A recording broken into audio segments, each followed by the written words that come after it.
Hello बच्चों, कैसे हो आप सभी लोग। आई होप कि आप बहुत अच्छे होंगे और आपकी पढ़ाई भी बहुत अच्छी चल रही होगी। तो बच्चों, आज है 24th ऑफ जैन। एग्जैक्टली एक महीने बाद यानी कि 24th फेब को आपका अकाउंटेंसी का एग्जाम शेड्यूल्ड है। तो कैसी चल रही है आपकी तैयारी। तो बच्चों, अभी तक होंगे हमारे पास दो टाइप के बच्चे। एक वो बच्चे जिनकी पढ़ाई बहुत ही अच्छी चल रही होगी, दूसरे वो जिनकी बहुत ही बेकार चल रही होगी। तो हम पहले दूसरी कैटेगरी के ऊपर बात करते हैं जिनकी बेकार चल रही है। मैं आज की इस वीडियो में आपको बताऊंगा इंपॉर्टेंट टॉपिक्स। हर चैप्टर से मैं इंपॉर्टेंट टॉपिक बताऊंगा, उनको आपको पढ़ना है और आप डेफिनेटली 101% पास हो जाएंगे, ये मेरी गारंटी है। और जिनकी बहुत अच्छी चल रही है तैयारी, उनको ये वीडियो देखनी है, क्योंकि डेफिनेटली ये वीडियो आपके लिए स्पीड बूस्टर होगी। यानी कि आप इस वीडियो को देख के अगर आपके 60 नंबर आ रहे हैं तो 60 से 75 मार्क्स तक पहुंच जाएंगे। और जिनको अभी तक पास होना भी जिनके लिए बहुत मुश्किल है, उनको तो जो मैं बता रहा हूँ वो एज इट इज करना पड़ेगा, तभी जाके आप लोग अकाउंटेंसी में पास होंगे। अब मैं इसके बाद बताता हूँ कि आपको मैं हर चैप्टर में से इंपॉर्टेंट टॉपिक्स बताऊंगा, वो आपको करने हैं।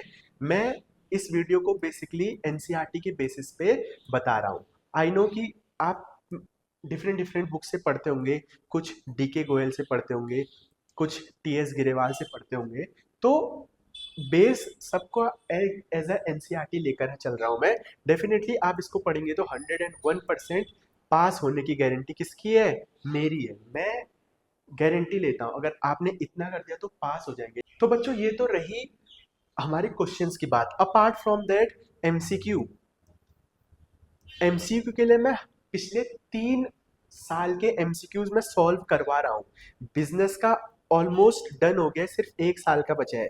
इसके बाद अकाउंटेंसी के एमसीक्यूज शुरू हो जाएंगे। 2025 के करूंगा पहले मैं, फिर 24 के, फिर 23 के। आप मेरे साथ साथ एमसीक्यूज करते रहिए। और आप जब ये जो मैं बता रहा हूँ इन टॉपिक्स को पढ़ेंगे तो एमसीक्यू आपके वहां से भी तैयार होते रहेंगे। एमसीक्यू के लिए ज्यादा टेंशन लेने की जरूरत नहीं है। जितना मैंने बताया मेरे एमसीक्यू और ये टॉपिक्स को पढ़ लो, एमसीक्यू क्लियर हो जाएंगे। अब आते हैं हम एक बार वेटेज देखते हैं हम कौन सा चैप्टर में से कितना आता है। तो ये एनसीईआरटी के अकॉर्डिंग है, सारी की सारी चीजें एनसीईआरटी बुक के हिसाब से है ये। तो अब हम देखते हैं क्या कैसा है करके। तो सबसे पहला जो चैप्टर है हमारा, बेसिक कॉन्सेप्ट। इससे बहुत ज्यादा नंबर का नहीं आता, 4 या फिर 6 मार्क्स का। हो सकता है कि 3-3 मार्क्स के आपके क्वेश्चन आ जाए, या 3 मार्क्स का एक क्वेश्चन आ जाए और कुछ एमसीक्यूज आ जाए, ऐसा हो सकता है। एडमिशन और जो आपकी पार्टनरशिप है, ये तो पूरी की पूरी इतना तक, ये आपका आएगा 30 से 34 मार्क्स का।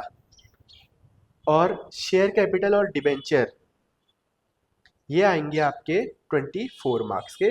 बाकी का आपका आएगा 16 मार्क्स का। तो ये हो जाता है आपका ऑल ओवर 40 का ए पार्ट और 40 का बी पार्ट।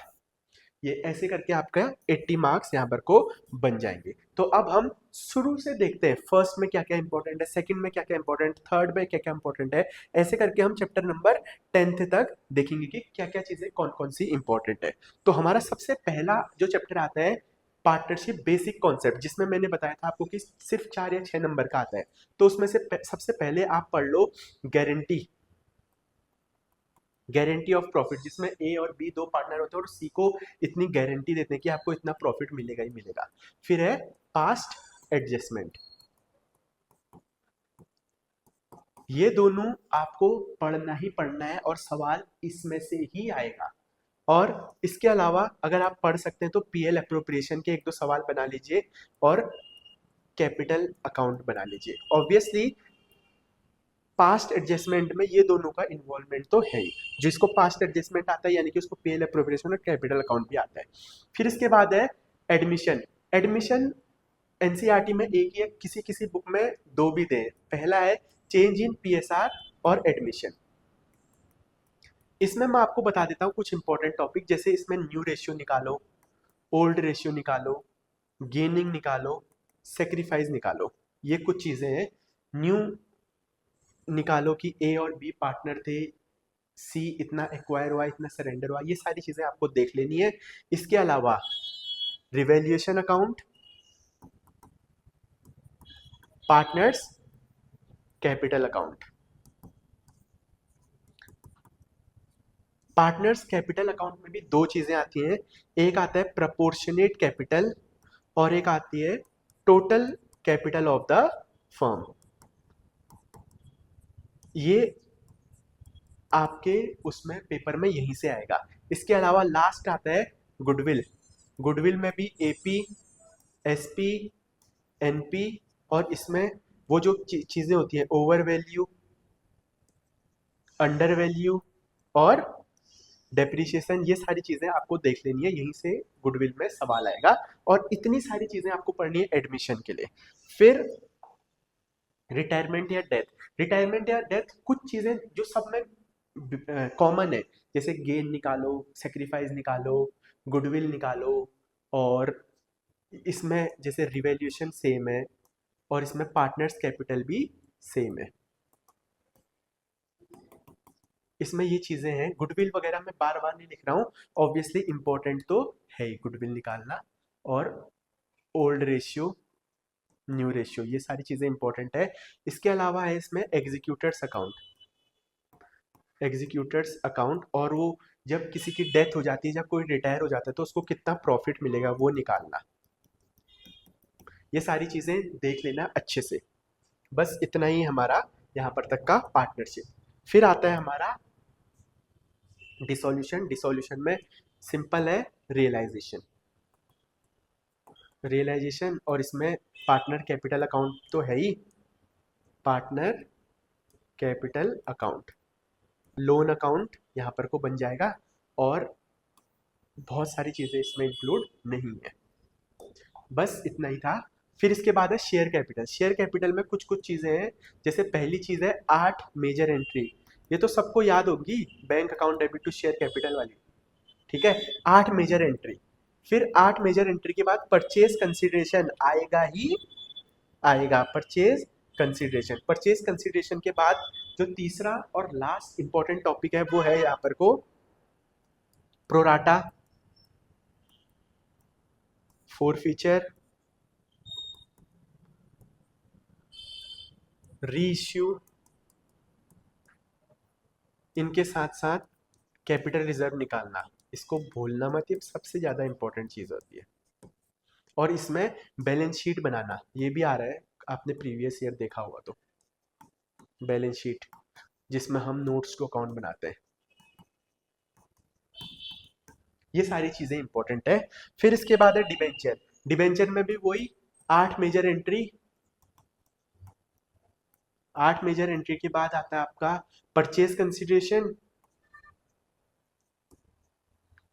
परचेज कंसिडरेशन के बाद आता है आपका जर्नल एंट्री, किस टाइम पे, ऑन द इश्यू, इश्यू पे और रिडेम्पशन पे। ये जर्नल एंट्री 6 केसेस हैं, इनको अच्छे से पढ़ लेना, सवाल बहुत ज्यादा चांसेस है यहीं से आएंगे या यहाँ पर से आएंगे। इसमें ये इतना इंपॉर्टेंट नहीं है क्योंकि शेयर्स के जैसा ही है बस। फिर है फाइनेंशियल स्टेटमेंट, यहाँ पर से बैलेंस शीट याद कर लेना। इसमें सवाल आते हैं हेडिंग और सब हेडिंग का, हेडिंग और सब हेडिंग के सवाल। फिर आता है एनालिसिस ऑफ फाइनेंशियल स्टेटमेंट। दो चीजें हैं इसमें, कंपैरेटिव स्टेटमेंट और कॉमन साइज। इसको याद कर लेना, इनका परफॉर्मा याद कर लेना अच्छे से। बाकी अकाउंटिंग रेशियो, अकाउंटिंग रेशियो में बहुत ज्यादा पढ़ने की चीज नहीं है, वो 4 रेशियो पढ़ लेना और पीवाईक्यू कर लेना इसमें, बस इसमें मोर देन इनफ है, थोड़ा बहुत क्वेश्चन लगा लेना। और जो लास्ट चीज है वो है आपकी कैश फ्लो। कैश फ्लो में परफॉर्मा याद कर लेना, परफॉर्मा और उसके जो एडजस्टमेंट है उसको याद कर लेना। तो बस इतना ही करना है आपको। आपको लग रहा होगा कि ये सिर्फ बस है, क्या ये बस इतना ही है? हाँ, इसमें मैंने बहुत सारी चीज़ें नहीं दी है, कुछ इंपॉर्टेंट टॉपिक्स दे रखे हैं, बस इसी को करना है आपको। इसके अलावा अब लग जाओ, सिर्फ 1 ही महीना बचा है, मैं आपसे मिलूंगा अब 15 दिन के बाद। जब आपके 15 दिन बचे हैं आपने कितना करा, क्या करा, वो सारी चीज़ें बताऊंगा मैं आपसे, आपसे पूछूंगा। तो यही सारी चीज़ें हैं। आई होप कि आप इनको अच्छे से करना। अब सारी मजाक मस्ती एक तरफ, बाकी ये सारी चीज़ें एक तरफ। तो बच्चों थैंक यू।